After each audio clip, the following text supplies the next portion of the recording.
Welcome to another episode of Healthcare Connections podcast, powered by Healthcare Compliance Pros. I am your host, Jeremy Winn. Our purpose for this podcast is to introduce you to key topics and experts in the healthcare industry to ensure you have what you need to successfully manage your practice. Please subscribe and follow us on our social media channels to make sure you don't miss any new episodes. If you have recommendations for guests or topics for this podcast, email me at jwin@hcp.md. With that, enjoy this episode of the Healthcare Connections podcast. Hello, welcome to another episode of the Healthcare Connections podcast. I am your host, Jeremy Winn. I'm so excited for today's guest. He is a very good friend of mine and somebody I've wanted to have on the show. As soon as I decided we were going to do a podcast, this was one of the first people I thought of because I know the service that he provides could be so valuable to our clients. So I want to welcome our guest, Matt Vance. He is the co-founder and CEO of a company called Mobrium. Welcome, Matt. Hey, thanks, Jeremy. Really appreciate the chance to be here.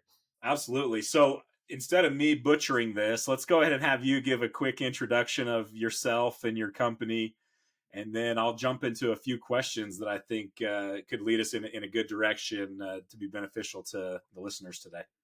Perfect. Well, my name is Matt Vance. I also live in Logan, Utah, right where Jeremy's at. So we've known each other for quite a few years as friends. And I've been in the feedback space for about a decade. I started on the customer side, managing online reviews on e-commerce platforms like Amazon, Walmart, Wayfair. And then pretty soon realized that a lot of those same strategies for using customer feedback to reverse engineer a better product and a better customer experience could also be used to employee feedback to reverse engineer a better company culture and employee experience. In 2022, I published my book. You can see it behind me, The Review Cycle. It's all about optimizing and managing public feedback found in online reviews. And that same year, 2022, my wife and I launched a company called Mobrium. We have a software platform that follows the methodology of the book, and we help employers win on sites like Glassdoor and Indeed. So we offer ways to automate employee review requests and manage every step along the way. That's awesome. Yeah, I should have mentioned and author of I'd call it an award-winning book. I know you've received a lot of incredible feedback and had a lot of success with the book. So yes, and author. I did not mean to shortchange you, Matt. Thank you for also adding that in there. Cool. Well, thank you for the introduction. Let's jump into a few questions. I hear this a lot from our clients here at Healthcare Compliance Pros. There's a big need in the industry to always try and recruit and retain the best talent. It's an open door a little bit in healthcare where people are coming and going from organization to organization. And so we get asked a lot when it comes to our compliance training. They ask us all the time, how easy is this going to be for my employees? Because it's a big deal for us to keep a good company culture and to make things simple for them. So I know this is a concern on how to retain and recruit talent in that industry. So first question for you, Matt. How do employer ratings and reviews apply and help healthcare organizations in that industry? That's a great question, Jeremy. And honestly, we see there's a lot of scrutiny in the healthcare space right now in the media. We've had the really high profile murder of a top CEO at an insurance company, which was pretty crazy to see. And so what's found online directly reflects on companies, and whether it's true or not, it's shaping perceptions. If you've heard the phrase perception is reality, that's very much true when it comes to sourcing social proof that informs decision making. Everybody references online reviews and ratings when they're shopping for a product or picking a restaurant to go to.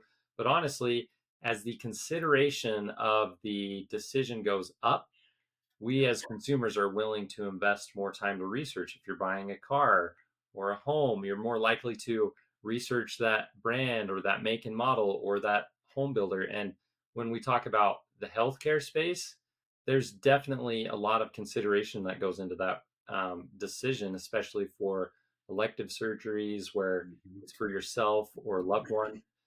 So when we talk about employee reviews, honestly, they're an extension of a product review because it's the team members at a healthcare service provider that are sharing their satisfaction with working there. And if Yep. someone goes to look up your employee reviews, say you're a hospital, and they see that there aren't great reviews, well, they may choose to do their surgery elsewhere where they feel the the staff at a different hospital is more satisfied with their employment. So we don't look at employee reviews as just the transactional consideration for hiring and retention. It very much spills over to business growth, to acquiring new patients, and appealing to investors. Investors use and reference these reviews for decision making, as well as just showcasing to the community that we're a great employer of choice. Awesome. Yeah, that I think that's another piece. And I know you talk about this a lot. I've listened to the podcast that you also host. I know you talk about it in the book, but how reviews and employee reputation can lead to revenue. I mean, it has a direct effect, and I don't think we think about that a lot of times. I think on product reviews, it makes a lot of sense. Obviously, great product reviews, great service reviews are going to lead to more revenue because more people are going to be driven to your service or product. But a lot of people don't think about the employee reputation side and how that can affect the bottom line. Yeah, there's definitely effect there. Like when we talk to companies, we typically run some calculations to see the health of their current reputation and how it's impacting their existing recruiting and retention efforts. And those are, I mean, your payroll's typically one of the largest, if not the largest, expense. And if you can improve that, then it's significant. That's awesome. Yeah. So talk to me, the importance of being proactive. Why is a proactive approach to this employer reputation so critical when it comes to healthcare? Well, if we're not being proactive, then whatever's found online, it just is what it is. Whether we're aware of it or not, it's still there and it's shaping perceptions. You may have profiles on lots of different sites. There's review sites like Pissed Consumer and SiteJabber. I mean, you can imagine what types of things you could find on sites like that. Like I'm gonna have to look that one up. Pissed consumer. I'm gonna go find that one.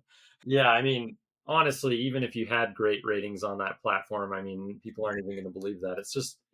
Yeah, not a great place, but at least you want to be aware of what's there, so you have the option to manage it in different ways. But if we can be proactive, there's a lot to gain. Most of the time, when we talk to companies, their reputation is underrated. And it's because of this principle called the law of self selecting extremes. And it's something that I talk about in my book. When we don't ask for feedback proactively, the only people that are sharing reviews online are the people that had a way positive or way negative experience. Yeah. They're willing to go out of their way to share. I mean, think about your own experience. If you go to a restaurant and it's just absolutely exceptional or absolutely horrible, in those two scenarios, you're likely to go look them up and leave a review. But if it's just like, yeah, that was okay, I mean, why are you going to go leave a review when you have a million other things to do? Yep. But as you proactively ask for reviews, you lower the barrier to participate and you unlock the silent majority. That's, the bulk of your customers or employees. Now they're being asked to share, and as easy as you can make it to share, you get more participation, and that is the number one driver to getting authentic, Okay. better ratings. Because really, what you're doing is there's no trying to game the system. It's just trying to get more people to share, so there's a more well-rounded, truly reflective experience that's shared online. Again, much more accurate to your point that I Mm-hmm. know me personally, I fit exactly into that mold. Just the other day, I won't name the company, but I had a very poor customer service experience over the course of 3 days. I had to call in to try and get an issue solved. And I spent more than 3 hours each day bouncing Oh, back and forth. And when it was all over, they solved my concern. It came out the way I hoped it came out. And I still was unhappy because the oh, experience, and I didn't go leave a review because I tried to calm down, but I mean, it was the moment where I couldn't wait to get online to leave a review. And then once they solved my concern, I calmed down a little bit. I didn't want to be that guy that just goes and blasts somebody. But you're exactly right. That motivation is really on the extremes. But to Mhm. get a more accurate representation, being proactive gets you, everybody, to be involved. I love that. Yeah. And one thing I would add to that, just real quick, Jeremy, is when we talk to a lot of companies that this is something that's new for them, they're looking at, what do I do? Like they're getting all excited, like, oh, well, I just need to ask for reviews. This is like a simple problem, simple solution. But we at least warn them to make sure whatever they go out and do, that they're being compliant with FTC legislation. You mentioned the importance of Yeah. compliance in the healthcare industry. And just in October of 2024, the FTC rolled out some new legislation around online reviews and testimonials and truth in advertising. And it's the first major legislation that's been released since 2009. Oh, But wow. there's some very specific things in there about disclosure of material connection. For example, like a manager or an employee leaving reviews, they have to disclose that fact. And we can't ask for reviews of a certain sentiment. So a manager couldn't say to their team member or a customer, please leave a positive review. You can ask for an honest review. So there's some very specific things that you want to be careful of. And the maximum civil penalty is over $51,000 per instance. So it's not something that you want to take lightly. And that's something that we help our clients with, is ensuring that they're compliant in the way they're approaching their online reputation. That's valuable information. I do remember it came from just following you on LinkedIn, that you guys had talked about that FTC um, ruling that came out. Where, so somebody that's listening to this, where do you start? How do you get going? You're excited. You want to do something to improve your business, to get, more real feedback, I should say, right? More accurate feedback. Best place to start.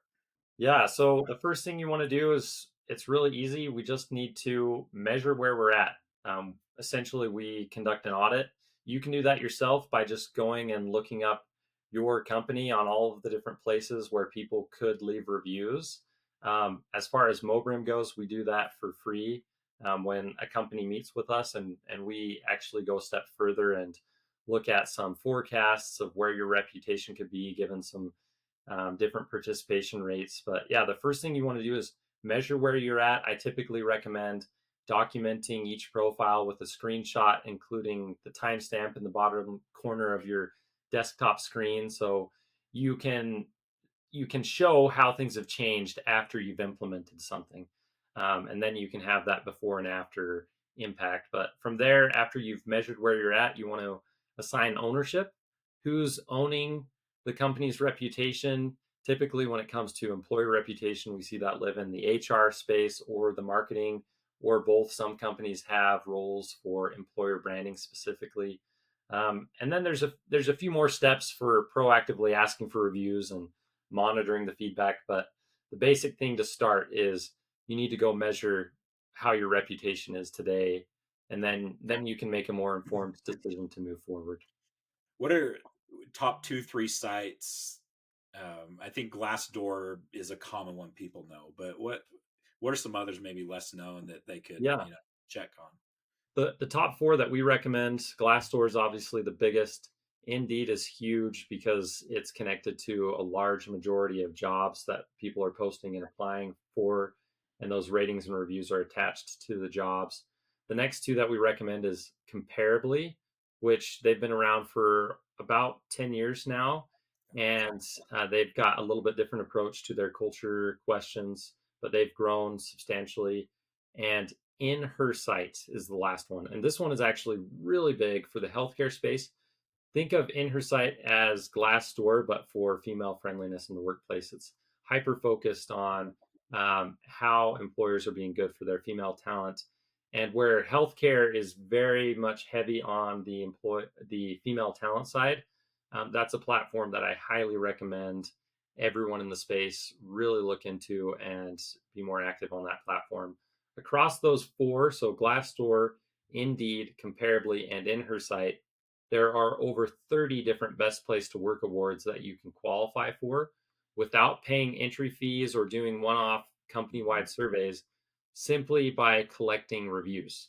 And if you have a high enough quality and quantity of reviews in the most recent 12 months, you can meet eligibility requirements to be enrolled in their Best Place to Work award programs, which that can also have a huge impact on reputation, hiring, recruiting, and overall business growth. That's awesome. Okay, thank you, Matt. All right, we're getting towards the end, and it wouldn't be a podcast with Matt Vance if I didn't ask you for one of your best Christmas dad jokes. And let me just preface this. Again, I've known Matt a long time, and everybody that knows Matt knows he is the king of puns along with dad jokes. So let's end it with a dad joke, maybe Christmas themed if you've got one ready. I don't want to put you on the spot, but go ahead, Matt. Well, I have this every year. For those of you that are seeing the video, I have a styrofoam cup. And if you don't see the video, it has written on the front of it, "Cup of Cheer." I didn't plan this. I just had it ready sitting on my desk because I use it for other things. But I've got some Christmas jokes here. The literal cup of cheer. So here's one. Knock, knock. Who's the? Oh, I guess I should ask you. Okay. Knock, knock, Jeremy. Who's there? Pizza. Pizza who? Pizza on earth. Goodwill towards men. There we go. Okay. Thanks, Matt. Again, I knew that's a little cheesy. There's the pun for you. All right. So if they want to get a hold of you, Matt, best way to get a hold of you at Mobrium so they can reach out to see if they can get a review of where they're currently at and see what you can do to support them. Yep. Yeah. Visit Mobrium.com. You can email me, Matt, MATT, at Mobrium.com, or connect on LinkedIn. Awesome. Okay. Thank you, Matt. This has been so fun. I'm sure we're going to do this again at some point. So it'd be good to have you back here at some time. But with that, I hope everybody enjoyed this episode of Healthcare Connections podcast. If you want some additional information on your healthcare compliance, you can reach out to me at jwinn, that's JWINN, at hcp.md and healthcarecompliancepros.com. Thanks, Matt. Yep. We'll see you. Bye. Thank you for tuning in to this episode of the Healthcare Connections podcast. For more information on the topic we covered today, you can reach out to me or to our guest.